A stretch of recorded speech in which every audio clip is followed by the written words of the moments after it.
guys, happy Thursday. Welcome. We are going to have a little look at Storm on the Island for a vision. I've started this video 3 times already, but as I haven't got my phone holder, the phone has fallen. It's fallen down on me a couple of times, so I'm going to have a little take 3 here, 3rd time lucky. So Storm on the Island. Last year the named poem that came up was Bayonet Charge, so it wouldn't surprise me in the slightest if this year we're met with a poem that isn't an obvious war poem.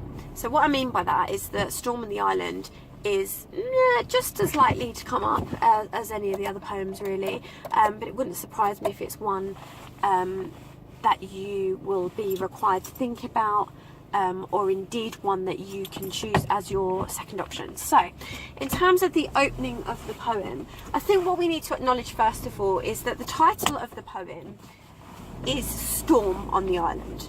So at surface level, this poem is a poem about a storm, and about a storm on an island, the island being the Republic of Ireland and the north of Ireland, which essentially it's 2 countries, a bit much to get your head around. You know, you go to the Republic of Ireland, you're paying in euro, and then you go to Northern Ireland and you're paying in pounds. So on the one level, yes, it's about a storm, but on another level, that storm essentially could be a metaphor for the troubles and the conflict and the vast history of Northern Ireland. Now, whatever way you look at this, if you choose to go in with this poem as a war poem, then, you know, you can do that. But what's important is that you don't just go straight in with an alternative and more unusual interpretation of the images and the ideas that Heaney presents us with, but that you start with the obvious. So, for example, it may be indeed that the storm itself is a reference to the power of nature. However, it could also be deemed to be a metaphor for the civil and political conflict in Northern Ireland. So whichever stance you go in with, that's absolutely fine, but it's important, I think, to give a nod to the other interpretation as well. Hopefully that will be a bit clearer as we go through the poem. So Storm on the Island, the opening of the poem is an interesting one, and what I will do in this video, as I've done with previous ones, is as I'm going through, I'll offer you with some ideas for comparisons rather than add that on at the end. Might be a little bit much to then go back over the poem. So we are prepared. So Heaney opens the poem with the assertion of a collective group of people being prepared, and, you know, on a surface level, it's being prepared for a storm. So it's a poem that looks at the power of nature, and in terms of comparisons, it goes quite nicely in terms of the power of nature with the extract from the prelude, and also with Wilfred Owen's Exposure.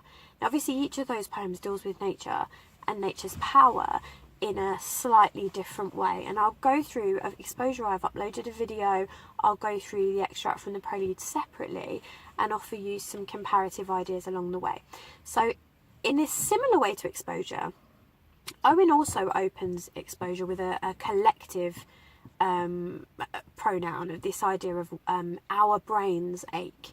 So this idea of physical discomfort, the idea of our brains ache in the merciless iced east winds that knife us. Nature is against them, nature's attacking them, and as a collective they're feeling that. Now in Heaney's poem, he mirrors that with the opening. He opens with "we are prepared, we are prepared." Now it's quite interesting that as a point of comparison, because in Wilfred Owen's poem, they can't really be too prepared. They've gone there prepared for war. They can hear the gunnery rumbling in the background far off, like a distant rumour, like a dull rumour of some other war. They're prepared for warfare, but they're not prepared for the power of nature that awaits them and that is actually the real enemy. In Heaney's poem, there's this sense of we are prepared. We build our houses squat. And the reference to houses there makes it really obvious that this island, it's home. They're building their houses as a collective. They're prepared for the storm. They know that home is a place where storms occur. Now, again, on a surface level, storms occur, nature occurs. But on a deeper level, this idea that it's a reference to the political conflict in Northern Ireland, to the struggle in Northern Ireland, to the troubles in Northern Ireland, this idea that, you know, we're prepared. Now, as the poem progresses, Heaney, similarly to Wilfred Owen, Heaney presents us with some descriptive imagery of the power of the weather and the power of that storm. We're told that wind, it pummels your house. Wind pummels your house. That wind dives and strafes invisibly. So pummels, dives, strafes, all of these verbs giving us the sense that this wind is powerful. Much like an exposure where the wind is merciless and it knives you, the wind is an aggressive force in Heaney's poem. And the interesting part of that, and I did mention it in the exposure video, is that the wind is doing this invisibly.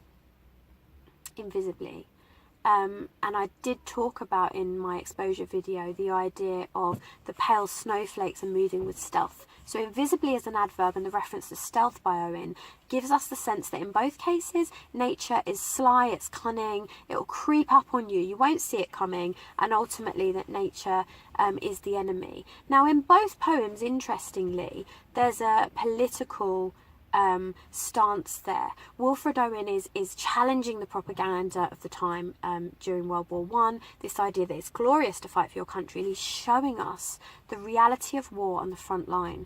Whereas in Heaney's poem, through the metaphor of the storm, it's possible that Heaney is showing us the unpredictability of what it's like being a civilian in Northern Ireland at a time where the troubles were rife, at a time where you could be in your house and suddenly petrol bombs, rioting, things kicking off outside, and perhaps you no longer feel safe.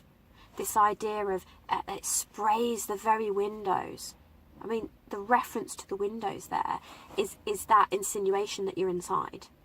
Perhaps you're trapped, you don't want to come out of your house. It sprays the very windows, and the simile that's used is that it's a reference to the ocean, but again, if we're looking metaphorically speaking, is it the ocean or is it a deeper reference to the conflict in Northern Ireland? And the simile that we're presented with is that it's the flung spray. The flung spray hits the very windows. It spits, quite an aggressive verb. It spits like a tame cat turned savage.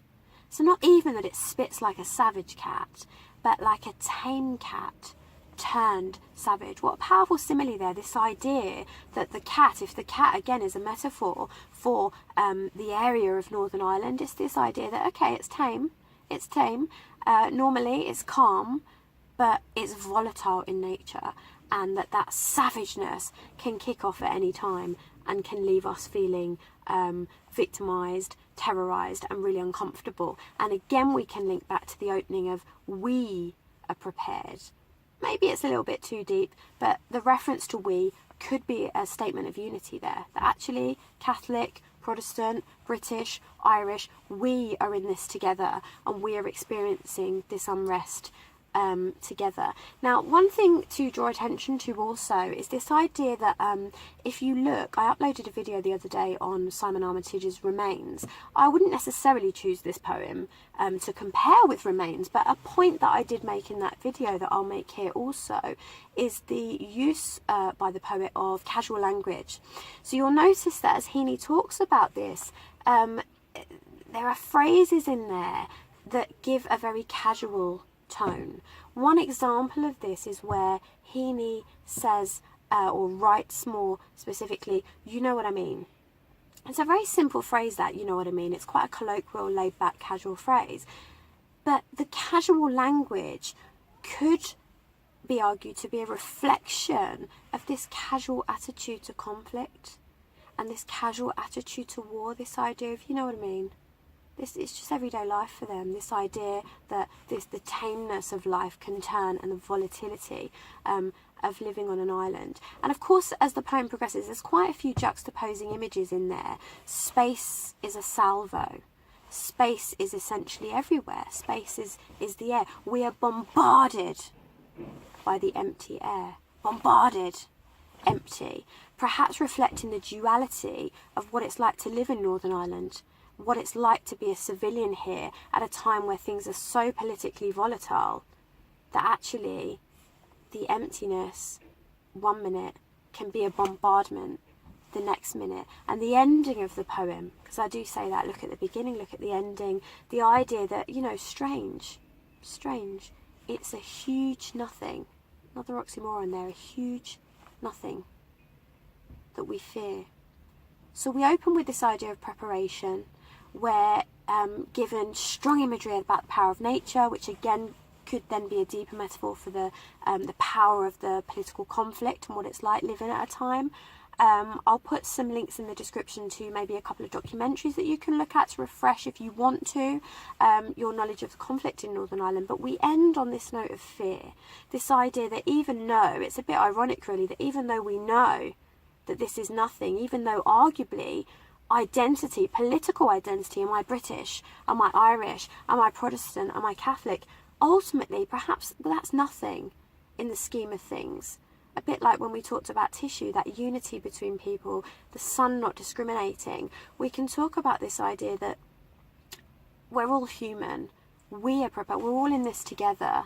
It's nothing, but it's a source of fear because of all the conflict that's been created. Now obviously in terms of the power of nature, comparing this to the extract from the Prelude, more than possible, and I'll do a video shortly on that, recapping and looking at the power of nature there. So I hope that's been useful. It's just a brief overview, some of the key images, looking at the beginning, look at the ending, and looking at the way that you could compare with exposure. And again, when I look at extract from the Prelude, I'll make some comparisons there. So happy revising. If you've got any questions, feel free to ask, and watch this space for the other poems. Take care, bye.